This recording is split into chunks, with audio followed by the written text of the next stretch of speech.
எல்லாரும் எப்படி இருக்கீங்க? நல்லா இருக்கீங்களா? இயேசு கிறிஸ்துவின் நாமத்தினாலே இந்த புதிய நாளிலே உங்களை வாழ்த்துகிறேன். சங்கீதம் 103ஆம் அதிகாரம் 11வது வசனம். பூமிக்கு வானம் எவ்வளவு உயரமாய் இருக்கிறதோ, அவருக்கு பயப்படுகிறவர்கள் மேல் அவருடைய கிருபையும் அவ்வளவு பெரிதாயிருக்கும். ஆமென். ஹல்லேலூயா. பூமிக்கும் வானத்துக்கும் இடைவெளி இந்நாள் வரைக்கும் ஒரு சயின்டிஸ்டால கண்டுபிடிக்க முடியல. அவர்கள் நிலை நிறுத்துற ஒரு சேட்டலைட் கூட தங்களுடைய கற்பனைக்கு எட்டின தூரத்தில் தான் நிலை நிறுத்துறாங்க. த வாஸ்ட் வேர்ல்டு, இது ஒரு ஒரு ஒரு மிகப்பெரிய உலகம். இந்த உலகத்தின் எல்லைகளை யாராலையும் குறிக்க முடியல. ஒரு மனுஷனை தேவன் எவ்வளவு மன்னிக்கிறாரு, அவரை எவ்வளவு விரும்புறாரு என்பதற்கு வேதாகமம் ஒரு அளவுகோலை வச்சிருக்கு. அந்த அளவுகோல் என்ன தெரியுமா? எல்லை இல்லாத அளவுகோல். ஹல்லேலூயா. ஆண்டவர் உங்களை நேசிக்கிறார் என்பதை எப்படி வர்ணிக்கிறார் தெரியுமா? பூமிக்கும் வானத்துக்கும் எவ்வளவு தூரமோ அவ்வளவு உங்கள் மீது அன்பு வைத்திருக்கிறார்னு சொல்லி வர்ணிக்கிறார். இப்படி ஒரு வர்ணனை இந்த உலகத்துல கேள்விப்பட்டிருக்கீங்களா? நம்முடைய தாயின் இடத்துல போயிட்டு, அம்மா என்னை எவ்வளவு நேசிக்கிறீங்க? நம்முடைய தகப்பன் இடத்துல போயிட்டு, அப்பா என்னை எவ்வளவு நேசிக்கிறீங்கன்னு கேட்டீங்கன்னா, அவங்க சொல்லுவாங்க, நான் உன் தம்பியை காட்டிலும் நேசிக்கிறேன், உன் அம்மாவை காட்டிலும் நேசிக்கிறேன், இந்த உலகத்துல இருக்கிறது எல்லாத்தையும் காட்டிலும் நேசிக்கிறேன்னு சொல்லி தன் கண்களுக்கு கற்பனைக்கு எட்டின காரியத்தை எல்லையா குறிச்சிட்டு அதை சொல்லுவாங்க நமக்கு, இல்லையா? ஆனா வேதாகமம் சொல்லுது பாருங்க, வானத்துக்கும் பூமிக்கும் எவ்வளவு தூரமோ. உங்களுக்கு தெரியுமா எவ்வளவு தூரம்னு சொல்லி? எனக்கு தெரியாது. உங்களுக்கு தெரியுமா? இந்த உலகத்துல ஒருத்தனும் கண்டுபிடிச்சது கிடையாது எவ்வளவு தூரம்னு சொல்லி. அவ்வளவாய் தேவனுக்கு பயந்தவர்கள் மீது அவருடைய கிருபை இருக்கும். கிருபை அப்படின்றது என்ன தெரியுமா? வாய்ப்பு. கிருபைனா என்ன தெரியுமா? அன்பு. கிருபைனா என்ன தெரியுமா? இரக்கம். கிருபைனா என்ன தெரியுமா? உங்கள் மீது வைத்து இருக்கிற திட்டம். ஆமா, ஆண்டவர் ஒவ்வொருவருக்கும் வாழ்க்கையில ஒரு திட்டத்தை வைத்திருப்பார். நம்ம எங்கேயோ வாழ்ந்துட்டு இருப்போம், ஏதோ ஒரு வாழ்க்கையை வாழ்ந்துட்டு இருப்போம். சடுதியா சிலரை நம்மளை சந்திக்க செய்வார், நம்மளோடு பேச செய்வார், நம்மளோட நம்முடைய இருதயங்களை அவர்கள் மூலியமாக தேவன் பேசுவார். பேசி ஒரு திட்டத்தை நம்மளுடைய வாழ்க்கையில கொடுப்பார். நாம டிசைட் பண்ண முடியாது எதுவுமே இந்த உலகத்துல. அவர் கொடுப்பார் அந்த திட்டத்தை. அப்ப அந்த திட்டத்தை கொடுக்கும் பொழுதுதான் நமக்கு தோணும், ஆமல்ல இது நல்லா இருக்கே, இந்த வழியில ஏன் நடக்கக்கூடாதுன்னு நம்முடைய இருதயத்திற்குள்ளேயே நாம பேசிக்கொள்வோம். அந்த திட்டத்தை நீங்க செயல்படுத்த முயற்சி பண்ணி அது செய்யலாம் அப்படின்னு உங்களுடைய இருதயத்திற்குள்ள பேசி நீங்க முதல் படி எடுத்து வைப்பீங்க பாத்தீங்களா? that day it's a breaking point in your life. Hallelujah. அந்த நாள் தான் உங்களுடைய வாழ்க்கையில ஒரு பிரேக்கிங் பாயிண்ட தேவன் உருவாக்குவார். உங்களுடைய வாழ்க்கைக்கான அர்த்தத்தை காட்டி கொடுப்பார். நிறைய பேருக்கு வாழ்க்கை எங்க போகுதுன்னே தெரியாமல் இருக்கும். சம்பாதிப்பாங்க, செலவு செய்வாங்க, குடும்பத்துக்கு செய்வாங்க, வேலைய ஸ்ட்ரிக்டா இருப்பாங்க, வேலையில கமிட்டடா இருப்பாங்க. ஆனா வாழ்க்கை எங்க போகுது, வாட் இஸ் த கோல், ஒண்ணுமே தெரியாமல் இருக்கும். அப்படிப்பட்டவர்கள் ஒரு சில நேரத்துல ஆண்டவர் மீது ஒரு சின்ன நம்பிக்கை வச்சிருப்பாங்க. ஒரு நாள் தேவன் அவர்களை பார்ப்பார், அந்த ஜெபத்தை கேட்பார். என்ன செய்வார்னா, ஒரு புதிய மனுஷர்களை, ஒரு புதிய திட்டங்களை கொடுத்து சந்திக்க வைப்பார். எனக்கு ஒரு அன்பு சகோதரன் ஒரு சில மாதங்களுக்கு முன்பதாக ஒரு நாள் இரவு ஃபேஸ்புக் மெசஞ்சர்ல ஒரு மெசேஜ் அனுப்பியிருந்தாரு.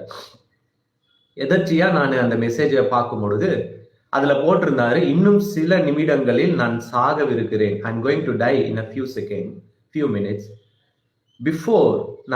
நான் இந்த சூசைடோ இந்த மரணத்தையோ அட்டன் பண்றதுக்கு முன்னாடி, I don't know, I suppose want to send you message or I want to speak with you, உங்களோட பேச நான் விரும்புறேன்.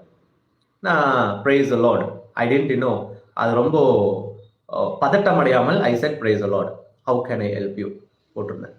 அப்போ அந்த சகோதரன் சொன்னாரு, பிரைஸ் தி லார்ட் பாஸ்டர், நீங்க உடனடியாக எனக்கு ரிப்ளை பண்ணுவீங்கன்னு எனக்கு தெரியாது. நான் நினைச்சேன், எங்கேயோ ஃபேஸ்புக்கில் உங்களுடைய ஒரு மெசேஜ் பார்த்தேன், நான் நினைச்சேன் உங்களுக்கு மெசேஜ் பண்ணிடலாம், பண்ணிட்டு என்னுடைய வாழ்க்கையை நம்ம முடிச்சுக்கலாம்னு சொல்லி நான் ஒரு பாலத்தின் மீது இருக்கிறேன் அப்படின்னு சொன்னான். என்ன செய்ய போறீங்க? What are you going to do, jump அப்படின்னா, no no no, I am not going to jump. அந்த பாலத்தின் அடியில போய் ட்ரிங்க்ஸ்ல வந்துட்டு மதுவில் வந்து விஷத்தை வாங்கி வச்சிருக்கேன், அந்த விஷத்தை குடிச்சிட்டு அப்படியே படுத்துருவேன் அப்படின்னு சொன்னார். Okay fine. மறுபடியும் பதட்டம் அடையல, நான் பயப்படலை. எனக்கு தெரியும் ஆவியானவர் எனக்கு உணர்த்துறாரு. அப்போ அவர்கிட்ட கேட்டேன், okay how can I help you, நான் என்ன செய்யறது உனக்கு? பாஸ்டர், எனக்கு ஒரு பிள்ளை, அழகான மனைவி. நான் லவ் மேரேஜ் பண்ணேன். ஆனா எல்லாமே சரியா தான் இருந்துச்சு. அதுக்கப்புறம் என்னுடைய வாழ்க்கையில தோல்வி, தோல்வி, தோல்வி, தோல்வி. வேலைக்கு போனா தோல்வி. எந்த காரியம் செஞ்சாலும் தோல்வி. இன்வெஸ்ட்மெண்ட் பண்ண தோல்வி. என்னுடைய குடும்பத்துல சமாதானம் இல்லாமல் போயிடுச்சு என்னால. என்னால அந்த இன்வால்வ்மெண்டா என் குடும்பத்துல இருக்க முடியல. நான் ரட்சிக்கப்பட்டு தான் ஞானஸ்நானமும் எடுத்திருக்கேன். அவரோடு இருந்த நாட்களில சரியா ஜெபம் பண்ணி அந்த நாட்களில இருந்த மகிழ்ச்சி எனக்கு இப்ப எல்லாமே கிடைச்சிருக்கு, இன்னைக்கு இல்லாமல் இருக்கு. I'm a failed man. I'm a failed man. நான் செத்து போயிடலான் இருக்கேன். இனிமேல் என்னால யாருக்கும் கஷ்டம் கொடுக்க கூடாது. ஏன்னா என்னுடைய கவலை என்னுடைய வீட்லயே வந்திருக்கு, என்னுடைய மனைவிக்கு வந்திருக்கு, பிள்ளைக்கு கொடுத்துடுறேன். என்னுடைய டென்ஷனால அவங்களே நாசமாக்குறேன். அதனால நான் இல்லாம போயிட்டேன்னா எல்லாம் சரியாயிரும்னு சொன்னாங்க. அவரிடத்துல நான் எதை சொல்லணும், அந்த நேரத்துல என்னத்தை செஞ்சு அவருக்கு அட்வைஸ் பண்ணணுமா, இல்ல இப்படி சொல்லாத நம்பிக்கையான வார்த்தை கொடுக்கணுமா, என்னத்தை சொல்லணும்? ஆண்டவர் தான் என்னுடைய இருதயத்துல பேசணும் ஆண்டவரேன்னு சொல்லி அவரிடத்துல சொன்னது ஒன்னே ஒண்ணுதான். நீங்க இன்னைக்கு போய் நாளைக்கு இதே இடத்துல வந்து இந்த வார்த்தையை சொல்லுங்க அப்படின்னு சொல்லிட்டு வச்சுட்டேன். டெக்ஸ்ட் பண்ணிட்டு வச்சுட்டேன். he was didn't expect that word. அவர் எதிர்பார்க்கவே கிடையாது. என்ன இவரு இவ்வளவு நான் கஷ்டத்தை சொல்றேன், இவ்வளவு என்னுடைய கண்ணீரை சொல்லிட்டு இருக்கேன், சடுதியா நீ இன்னைக்கு போய் நாளைக்கு இதே இடத்துல வந்து இந்த வார்த்தையை சொல்லுன்னு சொல்லிட்டாரு அப்படின்னு. And you you you can't even imagine, நீங்க நம்ப மாட்டீங்க, அந்த சகோதரன் அடுத்த நாள் அதே இடத்துல வந்து எனக்கு டெக்ஸ்ட் பண்றாரு. டெக்ஸ்ட் பண்ணிட்டு ஐ want to show this place, I am here, நான் இந்த இடத்துல இருக்கேன், உங்களோட பேசணும். இந்த முறை நான் சொன்னேன், டெக்ஸ்ட்லாம் பண்ணிட்டு இருக்க முடியாது, I am tired of texting, call பண்ணி பேசு. கால் பண்ணி பேசும்பொழுது 2 வார்த்தை தான். என்ன தெரியுமா? அழுதுட்டாரு. பாஸ்டர், நேத்து மட்டும் நான் இறந்து போயிருந்தேன்னா, நேற்று இரவு நான் வீட்டுக்கு போனேன், இன்னைக்கு காலையில எனக்குள்ள ஏதோ ஒரு சமாதானம் வந்துருச்சு, என்னுடைய மனைவியோ என்னுடைய பிள்ளைகள் கூட. நேற்று மட்டும் இறந்து போயிருந்தேன்னா இந்த நாளில அவர்களுடைய அன்பை நான் இழந்து போயிருப்பேன் அப்படின்னு சொன்னார். அல்லேலூயா, ஆமென் சொல்லுங்க. இப்படிதான் நாம சில நேரத்துல என்ன செஞ்சிருவோம்னா, ஆண்டவர் காட்டுற அந்த வழியும் திட்டத்தையும் மறந்த ஒரு வாழ்க்கையில போயிட்டே இருப்போம், தெரியாமல் இருக்கும். அந்த வாழ்க்கையில ஒரு ஸ்ட்ரெஸ் வந்துடும், ஒரு பிரச்சனை வந்துடும். வந்த உடனே என்ன செஞ்சிருவோம், சடுதியா சரி போதும், இல்லாதான் முடிச்சுக்கலாம், இனிமேல் வாழ வேண்டாம் அப்படின்னு நிறைய பேர் முடிவெடுப்பீங்க. இதோ என் தேவனுடைய அன்பு எவ்வளவு இருக்குன்னு கொஞ்சம் நினைச்சு பாருங்க. இந்த உலகத்துல தன்னுடைய தாய் தகப்பன் கூட எல்லைகளை குறித்து தான் அன்பு வைத்திருக்காரு. நம் தேவனுடைய அன்பு எல்லையில்லா அன்பு.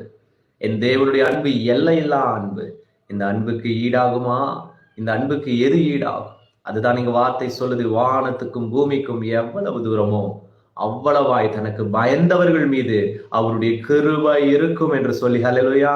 இந்த நாள் உனக்கு தேவனுடைய கிருபையோடு நடத்து, தேவனுடைய திட்டத்தோடு ஓடு. இதோ புதிய மனுஷரை நீ சந்தித்திருக்கலாம், ஒருவேளை அது தேவனுடைய திட்டமா இருக்கலாம். அவர்களுடைய கரங்களை பிடித்துக்கொள், அவர்களுடைய கரங்களை பிடித்து ஓடு. தேவன் உன் வழியை காட்டி கொடுப்பார், உனக்கான வாழ்க்கையை காட்டி கொடுப்பார். அதுல சந்தோஷம் இருக்கும், அதுல சமாதானம் இருக்கும், அதுல தேவனுடைய திட்டம் இருக்கும். இதோ உன் திட்டத்தை நிறைவேற்ற அவர் வல்லவர். கண்களை மூடலாமா?